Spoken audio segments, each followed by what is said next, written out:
हैं, स्वीकार कर रहे हैं कि माताओं बहनों ने जमकर वोट डाला है नीतीश कुमार को, और यही कारण बना है कि एक तरह से राउट हो गया ऑपोजिशन का, इनकी अपनी पार्टी का राउट हो गया है। बट ये एप्रिशिएबल है जिस तरह से वो सामने आए कैमरा के, उन्होंने एक्सेप्ट करा कि माताओं बहनों ने अब वोट डाला है नीतीश और मोदी के पक्ष में, और बड़ा वोट डाला है। ये अपनी तरफ से एक्सेप्टेंस है कि हाँ। और देखिए, उन्होंने ना ईवीएम को ब्लेम करा, ना इलेक्शन कमीशन को ब्लेम करा, उन्होंने स्वीकार किया कि राउट है उनका। अभी उन्होंने नहीं है ना बाकी साथियों से, जैसे ही मिलेंगे मुझे लगता है ये बयान जो उनका है वो फौरन बदल जाएगा। बिल्कुल हो सकता है बदल जाए, हो सकता है बदल जाए, लेकिन अभी जो हमें सुनाई दे रहा है, दिखाई दे रहा है, उसके अनुसार इसीलिए आप देखिए बहुत मैच्योरिटी के साथ अपनी हार, यही चीज प्रशांत किशोर की पार्टी ने भी किया, बहुत मैच्योरिटी के साथ हार जीत होती है चुनाव के अंदर। लेकिन गौरव भाटिया, ये चीज ना तो महागठबंधन में आरजेडी की तरफ से दिख रही है और ना ही कांग्रेस की तरफ से दिख रही है। दोनों ये कह रहे हैं, जबकि कांग्रेस के सीनियर लीडर्स कह रहे हैं, जो कांग्रेस के सीनियर लीडर्स हैं वो मान रहे हैं कि देखिए ये वोट चोरी, चौकीदार चोर है, सब खराब कर रही है स्थिति को। गौरव भाटिया, दैन निरहुआ।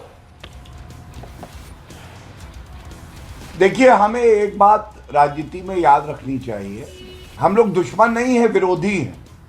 एक विचारधारा आदरणीय प्रधानमंत्री श्री नरेंद्र मोदी जी और भाजपा की है, और एक विपक्ष की है।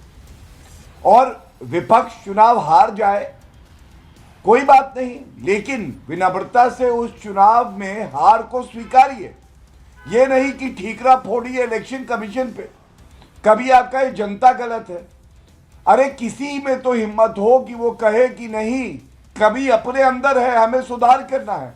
अमीर जी, आप बताइए, लोकसभा चुनाव हमारी 240 सीटें आई भाजपा की, हमने किसी पे ठीकरा नहीं फोड़ा, समन्वय बैठाया, आत्मचिंतन किया और मेहनत करी।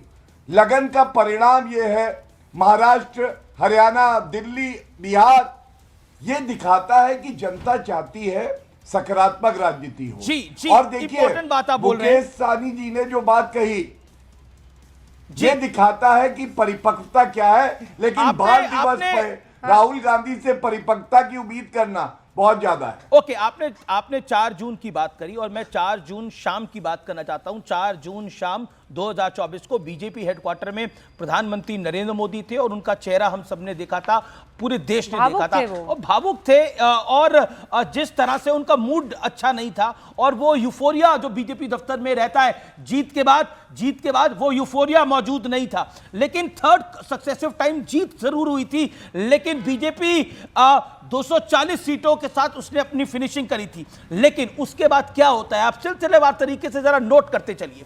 मैं व्यूअर्स आपको संबोधित कर रहा हूं, यहां पर आप नोट करिए क्या होता है। सिलसिलेवार तरीके से पब्लिक को रियलाइज होता है, जिन जिन राज्यों में बीजेपी की हार होती है, कि बीजेपी को कहां सेटबैक मिला है, वहां बीजेपी कमबैक करती है। बीजेपी पहला कमबैक करती है, और उनको पब्लिक को लगता है कि मोदी इतना ट्रस्टेड लीडर, उसके साथ हमने क्या करा। बीजेपी पहला कमबैक करती है हरियाणा के अंदर, जहां अग्निवीर के ऊपर कितना नैरेटिव बनाया गया वो फेल हुआ। उसके बाद बीजेपी वापस लौट के आती है महाराष्ट्र के अंदर, जहां बीजेपी 132 सीटें जीतती है, जहां पे ऑपोजिशन कास्ट का, कॉन्स्टिट्यूशन में बदलाव का, इसका पूरा नैरेटिव बनाती है, और वो सब कुछ फेल होता है, और कहीं ना कहीं बड़ा सेटबैक लगता है कांग्रेस को।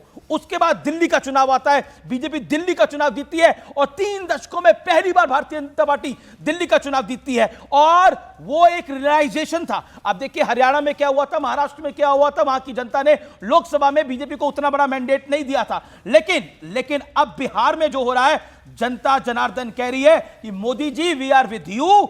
और 4 जून एक बुरे सपने की तरह था, लेकिन आप मेक इन इंडिया करिए, आप डेवलप इन इंडिया करिए, आप अपना काम करते चलिए, आप ऑपरेशन सिंदूर करिए, हम आपके साथ हैं। ये ऑपरेशन सिंदूर के बाद भी पहला चुनाव है, ये वोट चोरी के इल्जाम के बाद भी पहला चुनाव है, तो कुल मिलाकर बड़ा सेटबैक है। एक बात और देखनी होगी कि महागठबंधन की तरफ से या फिर जो विपक्ष की पार्टियां हैं उनकी तरफ से बार बार जो ये कहा जा रहा है कि चुनाव आयोग धांधली कर रहा है, चुनाव आयोग गड़बड़ी कर रहा है, चुनाव आयोग गड़बड़ी कर रहा है। अगर जनता के अंदर ये सेंस होता या ये मूड चला जाता तो फिर 71% वोट नहीं पड़ते। मतलब देश की 71% जनता ये मानती है इस बात का एहसास करती है कि चुनाव आयोग निष्पक्ष तरीके से चुनाव कर रहा है।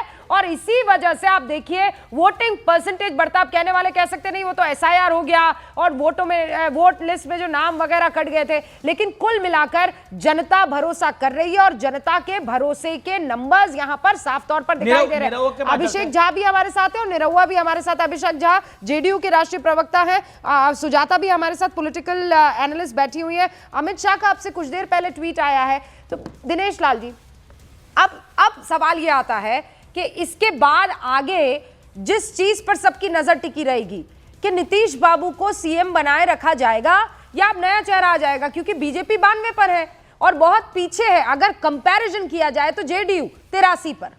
विपक्ष ये पूछेगा पक्का। मुझे लगता है कि देखिए, भारतीय जनता पार्टी और जेडीयू, ये जो हमारा गठबंधन है उस पे हम लोगों ने चुनाव लड़ा है जी।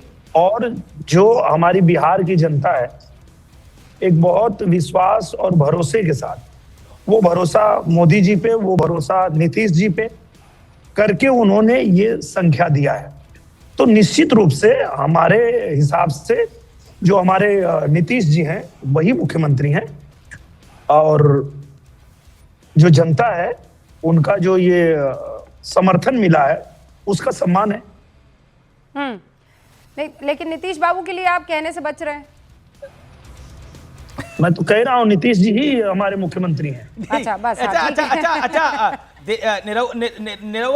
निरहुआ जी, एक आपसे जरूर जानना चाहेंगे, सुनना चाहेंगे। देखिए, आप हैं तो एक अपने अंदाज में एक डायलॉग क्या कहना चाहेंगे ऑपोजिशन के लिए? खेसारी जी के साथ जो आपने किया है, अभी हम क्या बोला था खेसारी?